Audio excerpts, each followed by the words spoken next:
So yun guys, welcome to my channel, Morris Tani Vlog. So yan guys, my video for today is papakita ko sa inyo ang aking pagtingin ng laptop guys. Dahil ito ay dream natin. Pag-iipunan natin guys, baka sakaling makabili tayo, diba? So pag-ipunan natin, mag-ipon tayo ng piso-piso guys mula ngayon, baka makabili na hanggang katapusan ng taon. Charot. So yan guys, medyo mahal-mahal dito guys ang kanilang mga computer. So yan, tingin tayo ng target natin, tingin natin ng syempre yung brand and yung price. Yun ang importante. Ito yung nakita ko guys na medyo kaya ng bulsa. Yan, kaya naman ang bulsa guys, kaya lang hindi siya priority. So ayoko siyang bilhin agad-agad. So kailangan ko muna siyang pag-ipunan. Ayan. So tingin-tingin muna tayo. Ayan. Ayan. Mga cellphone, mga iPhone, ganyan. Mga iPad. Ayan. Dito pa ako ngayon sa may Central. Pangalan ng shop na ito ay Fortress. Ayan. Mga original po yan at alam mong legit kaysa pupunta ka po sa mga bangketa lang, hindi natin alam kung original yun or gamit na, yung mga ganun ba. So better na pumunta sa talagang lisensyado na shop para makasigurado sa ating bibilhin. Siyempre, di ba? Kasi matagalan yan na makakasama mo sa pag-YT, yan, sa pag-uwi mo, magagamit ng mga Junaki sa kanilang studies, ganyan. So yan, yan tayo ng target natin, target na price and target na unit and brand. Tingin-tingin tayo muna. Pasensya na kayo at medyo malikot ang aking kamay kasi makapagbawalan akong mag-take ng video, so medyo patago-tago ng konti. So yan, meron akong nakita guys sa halagang 6,700 plus. So i-convert mo yun by peso, so mga nasa 40,000 peso. So hindi ko alam kung ganun yung rate ng laptop sa atin sa Pinas, pero nagtanong ako sa aking mga anak, sabi mga ganun daw talaga yung presyo. So sabi ko ang mahal pala guys. So ayan, ikot-ikot muna tayo. Holiday ko ngayon guys, bali Sunday, hindi ako nagpunta ng church kasi alis sila amo punta ng Japan.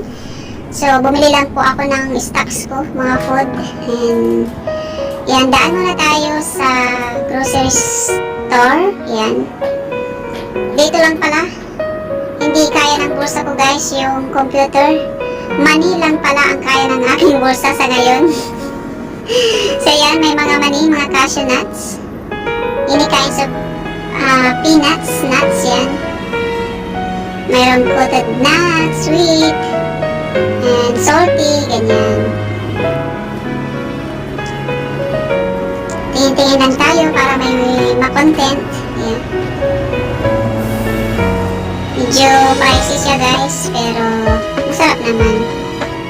Masarap to sa maganda to sa pantawid gutom sa mga nagda-diet. Yung imbis na kakain ka ng heavy, yung tinapay, ito na lang ang kainin mo, mga peanuts, yan, para pantawid gutom ba, para hindi siya masyadong mabigat sa tiyan, ganyan.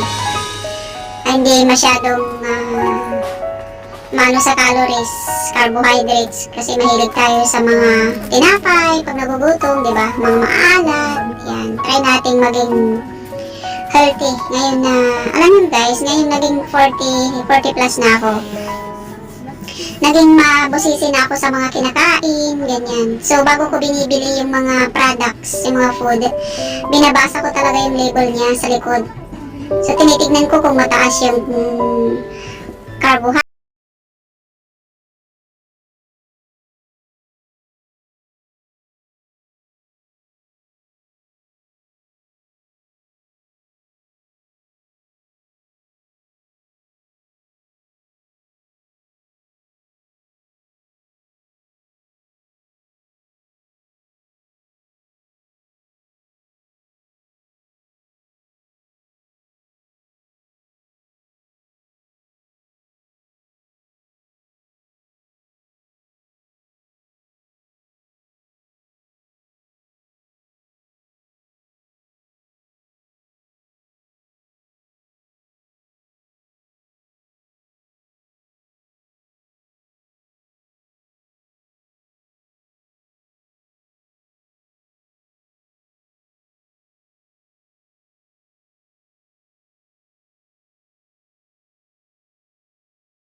Vinegar.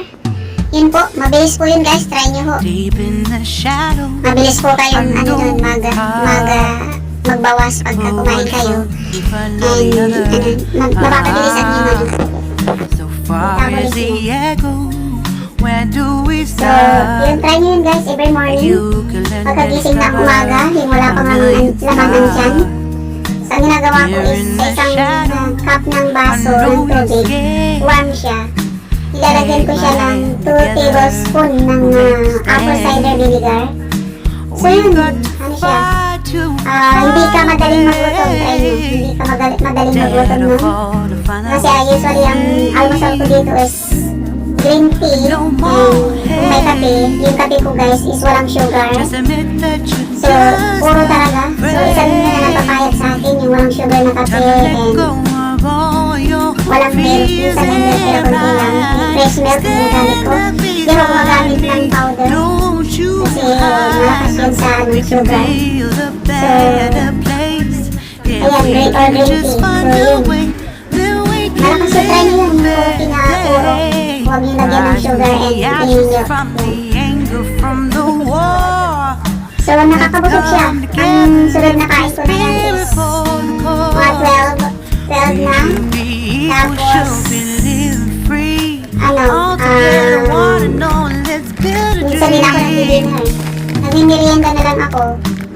Yung tirang kanin ko ng tanghali. Tapos yung ulam sa lunch. Yun na rin po yung, halimbawa, 4. Ang dinner ko kasi guys, merienda ko yun is 4 or 3 p.m. Hindi na ako kumakain ng gabi. Yun na yung ano ko, parang merienda dinner. So, yun. Laking tulong yun para hindi ka mabilis mag-gain ng weight. Yun. So, try nyo guys. Wala namang masama. So, yun guys, maraming mga snacks dito guys. Mga Japan snacks. So, ano siya? Mga healthy snacks ba? Ayun eh. Meron silang mga alam niyo yun, yung toasted crab na maliliit. Sarap nun. Tapos, meron din mga Bibis na toasted din siya coated by salt or mamili ka may salt na yun. Ito naman guys is snacks din siya. Ano naman siya guys is squid siya guys na toasted squid. Ginawa siyang para siyang pizzeria. Ayan, sarap po siya guys. And then, marami siya, may mga crab meat. And ikot-ikot lang ang tingin tayo ng mga manilulog na. Kasawa din kasi yung sa atin kasi yung mga chichirya natin, ano siya, salty, diba? So, try natin yung chichirya ng mga chips ng mga Korea and Japan, yung ano siya, healthy siya. Meron din siyang ano, yung meron din sila ditong yung toasted na okra, merienda rin, tapos toasted na kalabasa. Yung bilis po siya, may kasamang mga beans. Ayan.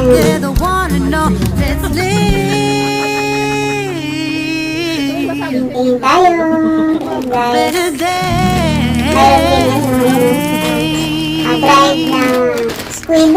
Ginawa din siyang parang chips din. Ayan. Deep in the shadow, I know it's hard to put one foot in front Hindi ko of the binitawan guys, other. nagustuhan ko siya. Parang ang sarap-sarap niya kainin, hindi siya gulabing isama sa kanin. Where do we start? You can learn to discover a million stars. Then, yan guys, yan yung sinasabi kong bilis na coated ng sugar. And sesame seeds, yan, sarap po yan. Kaya ito rin po yung sinasabi ko na ano, yung crab. Crab na maliliit, tapos roasted din siya. Coated din siya ng ano, ng sesame seed and some salt. Sugar yata yan kasi mapula-pula or coloring po. Hindi ko alam kung bakit siya naging pula-pula guys.